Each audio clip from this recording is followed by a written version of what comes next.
After round 15, the verdict is in. Sharrod Wallingham, a 5-match ban down to 3, which he has already accepted. Hello everyone, I'm Matt Thompson. Mark Fraser is the chairman of the match review panel. Mark, let's get straight into it. Wallingham engaging in rough conduct, reckless, severe impact and high contact. The raw number is 550 demerit points, but with a 25% discount for an early plea and a good record, he has escaped with a 3-week suspension.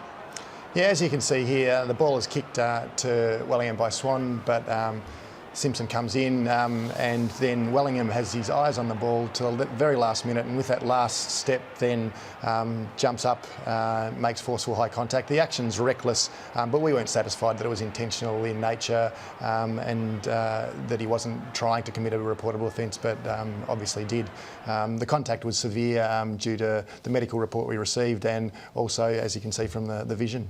One of the highest profile incidents that we've had all season. Let's just break it down a little bit if we can. Severe impact, that is a rarity, isn't it? Yeah, I haven't, whilst I've been match review panel chairman, I haven't had a severe impact at all, so this is the first one for me. And so the definition of severe as opposed to high impact? It depends on, once again, video evidence.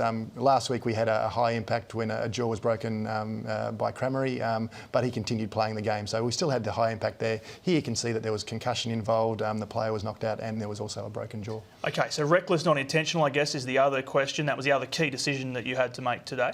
Yes, and with that, as I said, we didn't believe the intent was there to commit that reportable offence. We believe that it was the last-minute thing. He's jumped up and unfortunately just elected to bump rather than go for the football. The medical report obviously went against Wallingham as well. Kate Simpson with a broken jaw. Did you think about sending it straight to the tribunal at all? Because that is an option that you do have. Yeah, it certainly is an option that we have. We believe that it was covered off well enough with what we had available to us. All right, let's move on. Geelong's Jimmy Bartel has been charged with striking Gold Coast's Trent McKenzie. 2 games with an early plea. This has been judged intentional, medium impact and high contact. Yeah, here McKenzie gets in the path of Bartel and he lifts his arm up and strikes him high. The incident's off ball. We believe it's Bartel's intention to strike him with the arm. So the tribunal guidelines were changed this year, and so that any off-ball strikes are now more likely to be considered intentional and a higher impact as well. And we believe this is one of those incidents. Okay, Essendon's Heath Hocking has been charged with rough conduct on St Lenny Hayes. 2 matches, stays at that because of his previous poor record, including carryover points, intentional, low and body contact. Yeah, as you said, normally this would be 1 week with an early plea, but due to his bad record, it's now 2 weeks. You see Hocking stop, prop and then bump him with fairly forceful contact to the body, and he goes to ground, and we believe it's unnecessary and unreasonable in the circumstances. So the incident's not in play, and we believe Hocking deliberately bumped him. Low impact though, why was that?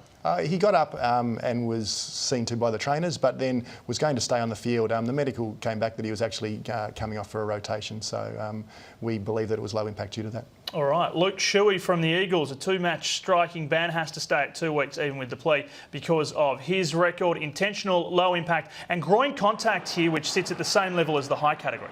Yeah, it does, and you can see here that Thomas is there and he's standing over Shuey, and then Shuey throws the arm back and gets him in the groin. So we believe that's a deliberate action, and so it was intentional low and to the groin. It's a long list today. Let's look now at Richmond's Matt White. He's actually been charged twice, separate incidents. This one has seen him offered 3 weeks. It's reckless, medium impact and high. Yeah, you see Frawley, his head down over the ball, and White comes in and elects to bump him in a reckless action. He makes forceful high contact, which spins Frawley around. And based on the video evidence, we believe that was a medium impact. You can actually see that he makes, Rewalt there makes a little bit of high contact as well. So we took that into consideration when we were delivering our verdict on that. All right, the lesser of the 2 incidents, striking intentional, low impact and body contact, a reprimand with an early plea for this. Yeah, here the ball's about to be kicked out, and you can clearly see White swing the arm around and he hits Tapscott in the body. Tapscott goes to ground, and we believe there's sufficient force there to warrant a charge of striking low into the body. All right, so just to clarify, Mark, Matt White's total suspension still sits at 3 matches, yeah, for the 2 charges combined? Yeah, for the 2 charges combined. What you do is you combine all the points, and depending on how many points, for every 100 points you get a match. So he got the 3 weeks. So if he was to fight the second one, that could potentially boost it up to 4 if he, say, fought that second one and lost to the tribunal? Yes, you certainly could. All right, a 1-match ban now for West Coast's Quinton Lynch, tripping North Sean Atley, intentional, low impact and body contact. Yeah, here you see he sticks the leg out and trips Atley up as he's trying to run away and get the football. So we believe that's a deliberate action of tripping, so intentional low and to the body because he gets him on the leg. A reprimand for Giants player Jeremy Cameron as we skip ahead, striking Clinton Young from the Hawks as we look at the graphic. Reckless conduct, low impact and high contact. Yes, with this one you see Young jump into the air to try and get the ball and then Cameron jumps up after the ball's been punched away and makes the high contact. So we believe that jumping into the air like that after the ball's gone, putting the arm out like that, that's a reckless action and he's contacted forcefully high, so it's a strike to the head. All right, we're whipping through them now. Demon James Frawley, a reprimand here, striking Tiger Robin Nahas, reckless, low impact and high contact. Yeah, after Nicholson takes possession of the ball, you see Nahas there coming in closely and Frawley lifts the elbow up and strikes him high with the elbow. So he got up and continued playing. The medical was quite clear other than obviously him being knocked down to the ground with that one. So it was low impact and a high strike. And finally, there has been a fair bit of scrutiny on possible sling tackles throughout this season. It has been a real talking point, but this one from Steele's side bottom on Carlton's Brock McLean got the all clear today. Yeah, it certainly did. McLean has the ball and is tackled by Sidebottom taken to the ground, but as you can see, Sidebottom slings McLean to the ground head first, but McLean's head, as it approaches the ground, it's slowed down by Sidebottom. So whilst there is that slinging action, we didn't think that there was sufficient high contact at all for a charge to be laid.